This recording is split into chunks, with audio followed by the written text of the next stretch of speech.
I'm from New Hampshire. Back in my early 20s, I lived about 30 minutes outside Manchester. I had a girlfriend of 2 years that I had just broken up with. It was a strange time in my life, the kind where you're sort of wandering, figuring things out, maybe looking for meaning without realizing it. My grandmother was extremely religious and would attend liturgy religiously, no pun intended. After my grandfather passed away, I started going to church with her every Sunday. I tagged along partly to support her and partly because I felt like maybe I needed a bit of grounding myself. My grandfather had been a decorated veteran, well known and respected in our community, and losing him left a huge hole in her life. Even though she was grieving, her faith was unshaken. She told me that she knew he was finally reunited with the Lord, and I could see how much comfort that gave her. I admired it, honestly. Faith like that, the kind that brings real peace, is rare. I think it's something that people search for their whole lives, even if they can't always put it into words. One Sunday after the service, I met this girl. This whole thing still feels like a fever dream. I'd never seen her around before, which was unusual since our community was close-knit, especially at church. She was striking with dark curly hair and deep hazel eyes. I waited for the service to be over and approached her. Part of me was just attracted to her, but there was another part of me that was just curious about seeing someone new there, especially someone that looked around my definitely there. I'm sure everyone knows what I'm talking about, where you just meet someone and immediately feel a connection. Her name was Kaylee, and she had a kind of quiet, mysterious charm, and I found myself drawn in. I kept trying to ask her specific questions about her past, like family and home life, but she would crack jokes and tell me I'd have to take her out for those answers. I actually really enjoyed the banter. After a little playful nagging, she told me that her family recently moved to the area, and she went to college nearby, which explained why I had never seen her before. By the time we wrapped up, I managed to get her number, and I was kind of riding the high of meeting someone new. Over the next week, we texted pretty frequently and exchanged social media. I remember scrolling through her Instagram at one point, surprised that she had so few followers. I preferred that, though. The last thing anyone wants is to fall in love with someone that the whole world knows. We talked about a lot of things, and she eventually opened up more. About her family I don't want to say too much, but her situation wasn't great. Her stepfather was a nasty alcoholic and frequently mistreated both her and her mother. Her biological father was substantially worse, though she wouldn't give me specific details, but apparently they had to move to get away from him. She transferred schools and everything, leaving everyone and everything she had known behind. I didn't want to overstep and ask her about her father. I was just glad she was opening up to me as much as I loved the calculated mystique. It was nice to get to know her on a more personal level. I neglected to coordinate a date with her just yet because I figured I'd see her at church the following Sunday. She was there again. I took it as a sign and asked her on a date after the service. She didn't hesitate. She just smiled and said yes, and we made plans to meet up later that week. I spent the rest of the week thinking about her, nervous about our first date. When the night finally came, we kept things simple. We saw a movie and grabbed a bite to eat, nothing fancy, just an easy night where we can talk and get to know each other even more. I honestly thought it was going really well. She was a great listener, and she seemed genuinely interested, which was refreshing. I didn't want the night to end just yet, so after dinner, I suggested going for a little drive, thinking it would give us a chance to keep talking without the noise of a restaurant around us, so we hit the highway, driving out of town a bit. We were driving along one of those roads that were technically a highway but looked more like a normal two-lane road. It was windy, and there were trees on either side of it. Everything was perfect. It's crazy how things can change in an instant. What I'm about to describe to you is something I will never be able to purge from my mind out of nowhere. She started speaking, but it wasn't in English. Her words were fast, mumbled, and sounded like French or something close to it. At first I thought she was maybe joking or testing me, but then I noticed. Her eyes rolled back, leaving only the whites. I swerved the car and almost crashed into the barrier. My heart started pounding because it looked like she was in some kind of trance or having a seizure. I got a hold of myself and pulled over to the shoulder, trying to stay calm. At that point, I was internally panicking. I fumbled for my phone and called for an ambulance, not knowing what to say other than I thought she was having a seizure. As I waited, I kept checking on her, unsure if she even knew. Where she was still talking, and her head seemed to be vibrating. I didn't know what the hell to do. I didn't want to touch her, but I felt like I had to do something. I had never been more terrified in my entire life than just as suddenly as it had started, it was over. She snapped her head to look at me and shut her mouth. She blinked with her eyes going back to normal, and she gave me this wild, wide-eyed expression. I will never forget that look as long as I live. Before I could say a word, she threw open the car door and literally sprinted full speed into the woods. I'll say that again. She literally ran into the woods. I was trying to make sense of what just happened, but I just couldn't move. My head was spinning, and I'm pretty sure my hands were still trembling.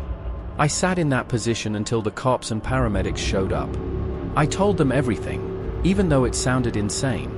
Every detail about the way her eyes looked and how she'd run off. They nodded and took my statement, assuring me that they'd try their best to find her. Must have looked insane, but they took me seriously enough after that night, though she was gone. I never saw her again. I looked for her at church, but she never showed up. Her Instagram was deleted, and she had apparently blocked my number. It was worse than that. I got a friend to text her number, and it apparently had been erased. No amount of internet stalking ever turned anything up. I even asked people at the church if they knew her, but no one did. I don't know what happened to her, and I'm not sure I'll ever know. I don't live there anymore, and my memory of home is kind of messed up because of the music incident. My family has this beat-up 2012 Volvo that is quite literally on its last legs. I don't know what it is, but the thing refuses to quit. It's had a million problems but still runs. The thing has a laundry list of issues. Brakes that feel soft, a temperamental engine, and half the electronics barely work. My parents are basically waiting for it to break down for good so that they'll have an excuse to get a new car. Unfortunately, I'm the one stuck driving it. In addition to the myriad of other issues it's suffering from, the windshield wipers don't work at all, so driving in the rain is a death sentence. Even a little drizzle is enough to completely obstruct the driver's view. Everyone knows Nevada is the driest state, though, so rain typically isn't a concern where I live. I remember elementary school teachers were always making a big deal about that fact for some reason. Anyway, this was back in the summer. A couple of years ago I was on my way back from a solo trip to visit my friend Kelvin a few states over, one of those friends I hadn't seen in years. I love driving, so I figured I'd make an adventure out of it, just driving alone through the stretches of the empty desert. The drive there was great. I stayed a few nights at his place, and we did a lot of drinking. It was a great time, and I was glad I made the effort. The majority of the drive back was a piece of cake, but that didn't last long as I crossed into Nevada. A storm. Had not just a sprinkle or some light rain, an actual thunderstorm complete with lightning and torrents of rain. I later realized that it was one of the heaviest rainfalls we'd seen in years. I'd driven through rain before, but nothing like this. It didn't really make much of a difference with the current state of my windshield wipers. Any amount of rain would force me to pull over, so reluctantly that's what I did. I pulled off the highway and parked a considerable distance into the desert just in case a truck or something didn't see me. I figured I had no choice but to wait it out, maybe try to get some sleep in the car. I debated calling the police for assistance with the wipers, but money was tight, and I wanted to avoid a ticket at all costs. If not the wipers, they would definitely get me on something else. I wasn't about to ask my 65-year-old parents to drive 3.5 hours to rescue me either, so sitting and waiting was my only move. I was on my own, alone on the side of the road during a thunderstorm in the middle of the desert, not a single car passed me for a full hour, and the storm didn't even let up a smidge. I think being alone in the desert started messing with my head because after about another hour I got this unsettling feeling. I'm not sure what it was, but I got this unexplainable urge to move the car. It was still pouring, so I obviously couldn't do that safely. I found myself nervously looking out each of the car's windows as if there were something out there. There obviously wasn't. All I could see was miles and miles of endless rocks. And desert. The sun was just about to be setting, though, which would soon cast my surroundings in darkness. I hadn't expected the storm to persist this long, so the reality of having to spend the night out in the desert hadn't even occurred to me. I fully admit that the thought of not being able to see what was out there spooked me.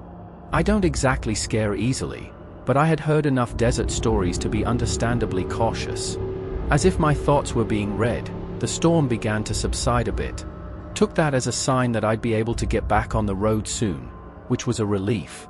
The sun started to set, casting that strange muted twilight across the desert.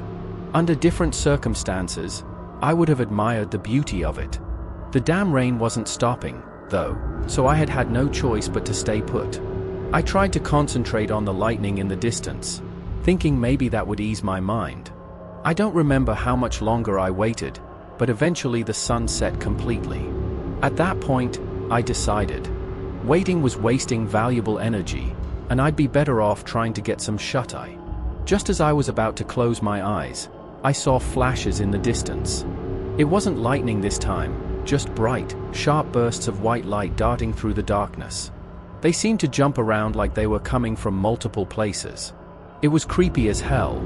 I watched them for a few more minutes before realizing that they were getting closer. They were literally approaching me. I could feel my palms starting to sweat. I don't know what came over me, but instinct kicked in, and I made a split-second decision to get out of the car and hide.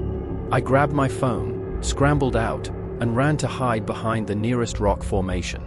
It was still raining, but I didn't care. I could feel my heart beating rapidly, and I prayed that the sound of the rain would conceal my breathing. Crouching low, I peeked around the edge, watching my car from a distance. After a few minutes, I realized what the flashes were: flashlights. I saw 3 figures moving through the distance toward my car, each equipped with a flashlight. They were flinging their beams around wildly as if dancing or stumbling or something. It was abnormal, I'm telling you. They circled my car, inspecting it as if they were looking for something or someone.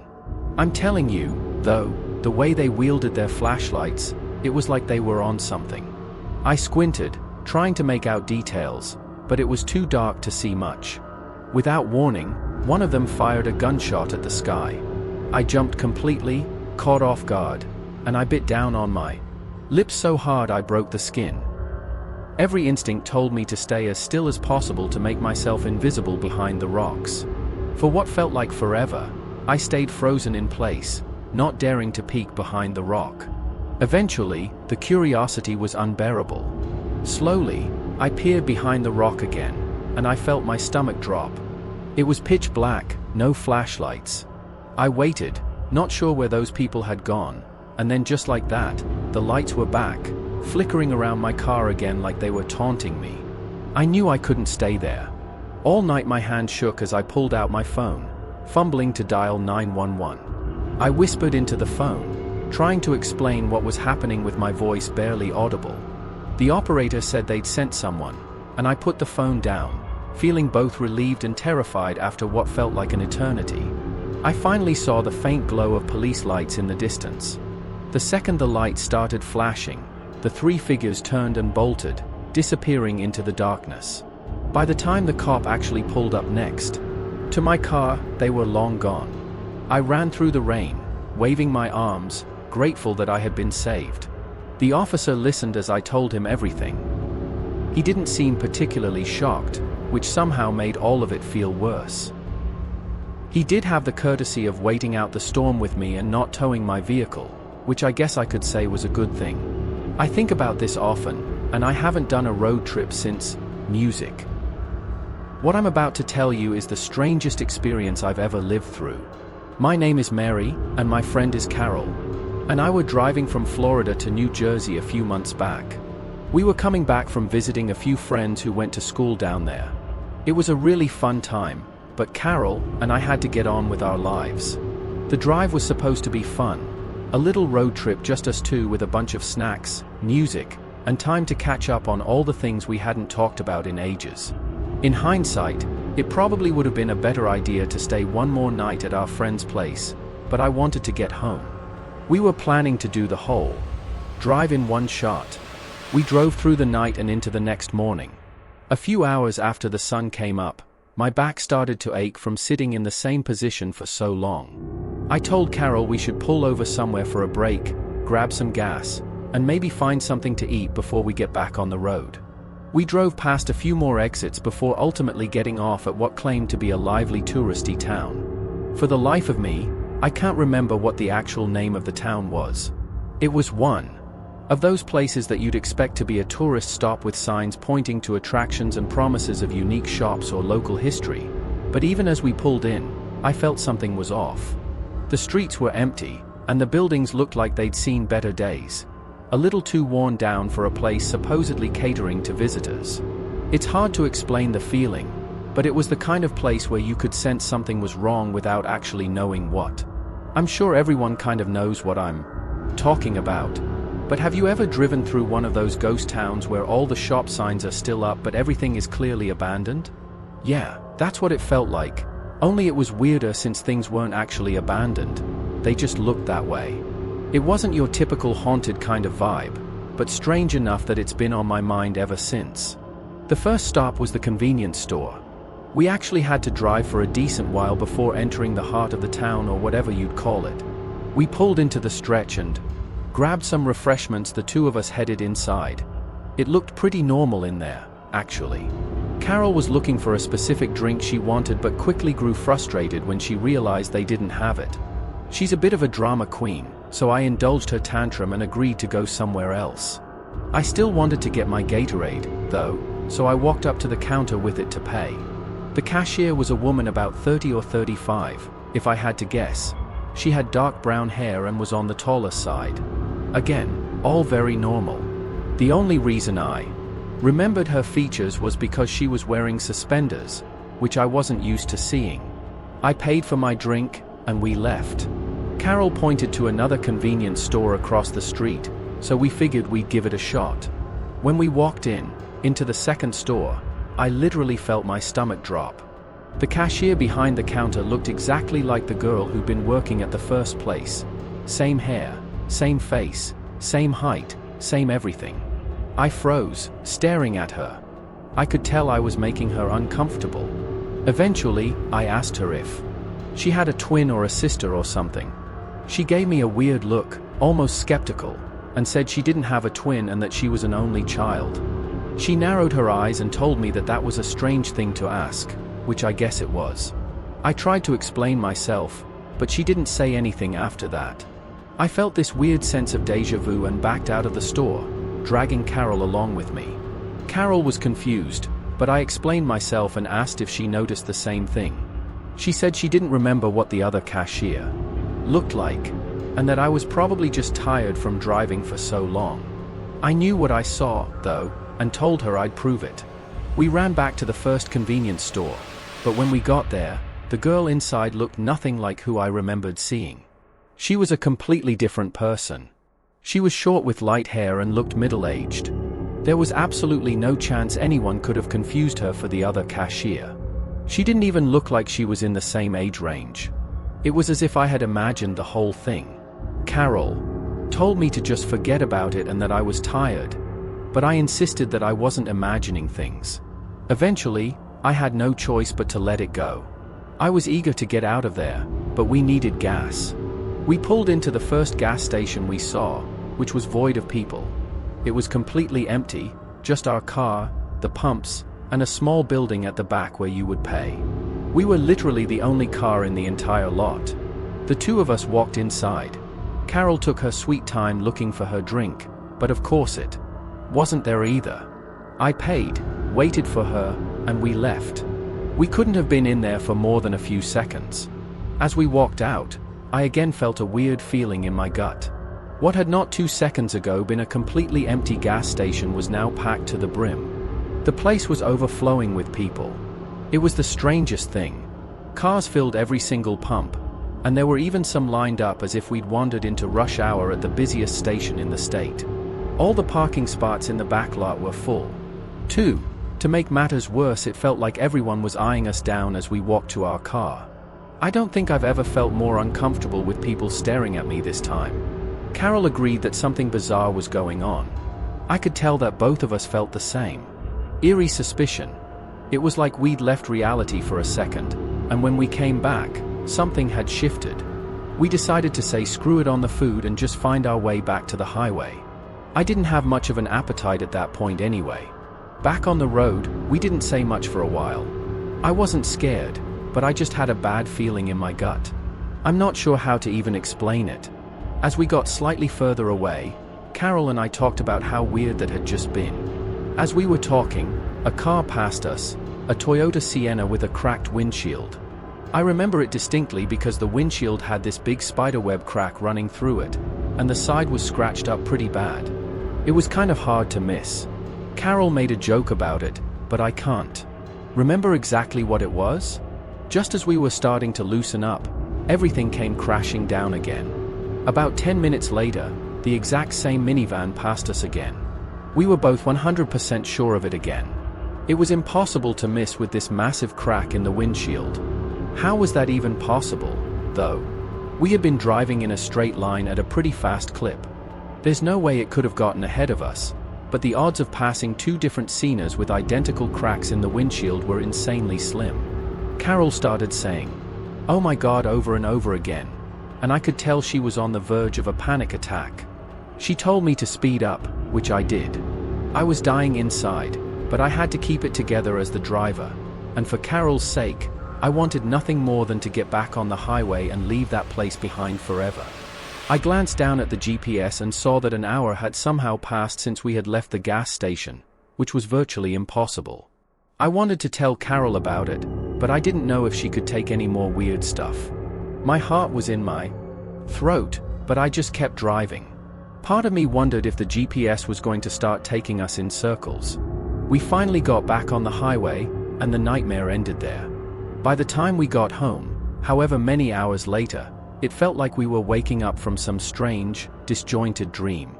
I'm not kidding. That whole experience still feels like a dream when I think back to it. People usually look at me strangely when I tell them this story. I still can't explain what happened there, and I don't expect any kind of explanation. I've tried doing research online about weird occurrences in places like that, and I've actually found a handful of stories that are similar to mine. The weirdest thing about it was the feeling in my gut that I still have trouble describing. Until that point, I really didn't know what it meant to get a bad vibe from something. It's like every bone in your body is begging you to notice that something's wrong. I never want to get that feeling again.